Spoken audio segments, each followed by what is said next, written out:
ओम महालक्ष्मी नमो नमः। होलाष्टक कब से है? कुछ ही घंटों बाद गृह प्रवेश से लेकर इन 16 कार्यों पर रोक। दोस्तों, होलाष्टक शुरू होने में अब कुछ ही समय शेष है। होलाष्टक में शुभ कार्य नहीं किए जाते हैं, इनका फल अच्छा नहीं मिलता है।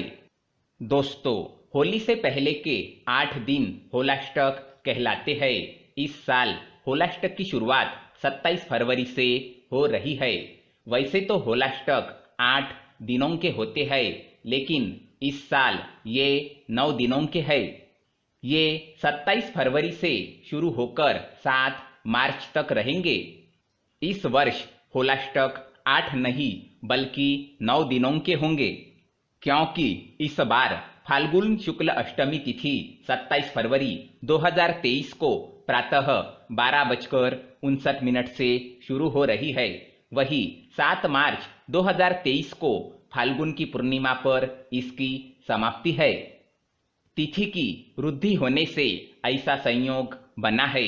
भारतीय मुहूर्त विज्ञान और ज्योतिष शास्त्रानुसार प्रत्येक कार्य शुभ मुहूर्तों का शोधन करके करना चाहिए। यदि कोई भी कार्य शुभ मुहूर्त में किया जाता है तो वह उत्तम फल प्रदान करता है। बता दें, होलाष्टक शब्द होली और अष्टक 2 शब्दों से मिलकर बना है, जिसका भावार्थ होता है होली के 8 दिन। होलाष्टक फाल्गुन शुक्ल पक्ष अष्टमी से शुरू होकर फाल्गुन शुक्ल पक्ष पूर्णिमा तक रहता है। अष्टमी तिथि से शुरू होने के कारण भी इसे होलाष्टक कहा जाता है। दूसरे शब्दों में हम यह भी कह सकते हैं कि हमें होली आने की पूर्व सूचना होलाष्टक से प्राप्त होती है। इसी दिन से होली उत्सव के साथ साथ होलिका दहन की तैयारियां भी शुरू हो जाती है। होलाष्टक के दौरान सभी ग्रह उग्र स्वभाव में रहते हैं, जिसके कारण शुभ कार्यों का अच्छा फल नहीं मिल पाता है। होलाष्टक प्रारंभ होते ही प्राचीन काल में होलिका दहन वाले स्थान की गोबर, गंगाजल आदि से लिपाई की जाती थी। साथ ही वहां पर होलिका का डंडा लगा दिया जाता था, जिनमें एक को होलिका और दूसरे को प्रहलाद माना जाता है। बता दें, होलाष्टक के दौरान अष्टमी को चंद्रमा, नवमी को सूर्य, दशमी को शनि, एकादशी को शुक्र, द्वादशी को गुरु, त्रयोदशी को बुध, चतुर्दशी को मंगल और पूर्णिमा को राहु उग्र स्वभाव में रहते हैं। इन ग्रहों के उग्र होने के कारण मनुष्य के निर्णय लेने की क्षमता कमजोर हो जाती है, जिसके कारण कई बार उससे गलत निर्णय भी हो जाते हैं। इस कारण हानि की आशंका बढ़ जाती है।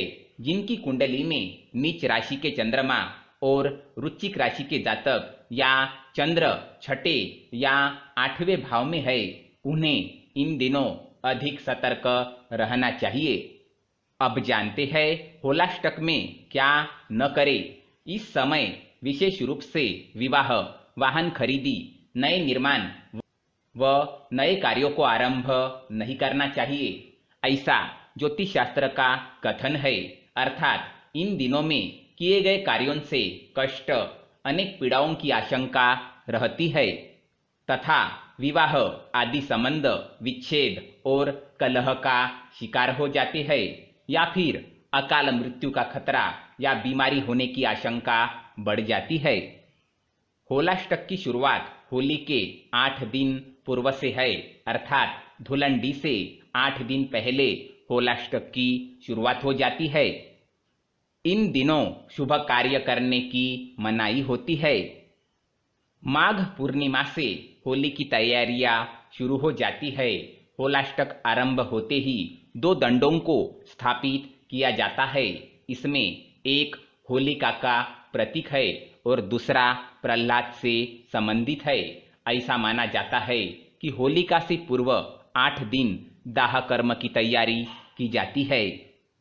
पौराणिक कथा के अनुसार जब प्रहलाद को नारायण भक्ति से विमुख करने के सभी उपाय निष्फल होने लगे, तो हिरण्यकशिपु ने प्रहलाद को इसी तिथि फाल्गुन पक्ष अष्टमी को बंदी बना लिया और मृत्यु हेतु तरह तरह की यातनाएं देने लगे, किंतु प्रहलाद विचलित नहीं हुए।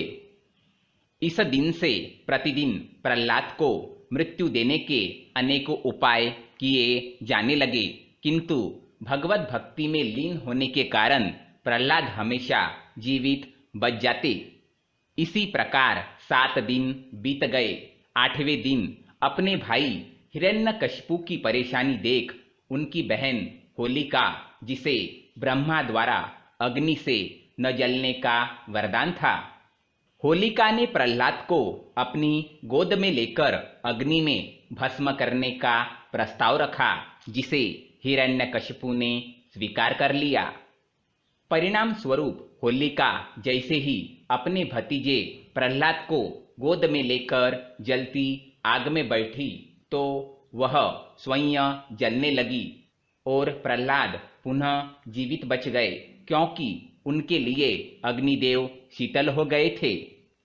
तभी से भक्ति पर आघात हो रहे इन 8 दिनों को होलाष्टक के रूप में मनाया जाता है।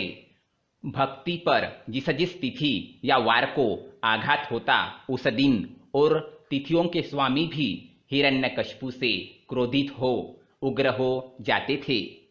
तभी से फाल्गुन शुक्ल अष्टमी के दिन से ही होलिका दहन का स्थान का चुनाव किया जाता है। इस दिन से होलिका दहन के दिन तक इसमें प्रतिदिन कुछ लकड़ियां डाली जाती है। पूर्णिमा तक यह लकड़ियों का बड़ा ढेर बन जाता है। पूर्णिमा के दिन सायंकाल शुभ मुहूर्त में अग्निदेव की शीतलता एवं स्वयं की रक्षा के लिए उनकी पूजा करके होलिका दहन किया जाता है। जब प्रहलाद बच जाते हैं उसी खुशी में होली का त्योहार मनाते हैं। ग्रंथों में उल्लेख मिलता है कि भगवान शिव की तपस्या को भंग करने के अपराध में कामदेव को शिवजी ने फाल्गुन की अष्टमी में भस्म कर दिया था। कामदेव की पत्नी रति ने उस समय क्षमा याचना की और शिवजी ने कामदेव को पुनः जीवित करने का आश्वासन दिया। इसी खुशी में लोग रंग खेलते हैं। ओम महालक्ष्मय नमो नमः। धन्यवाद।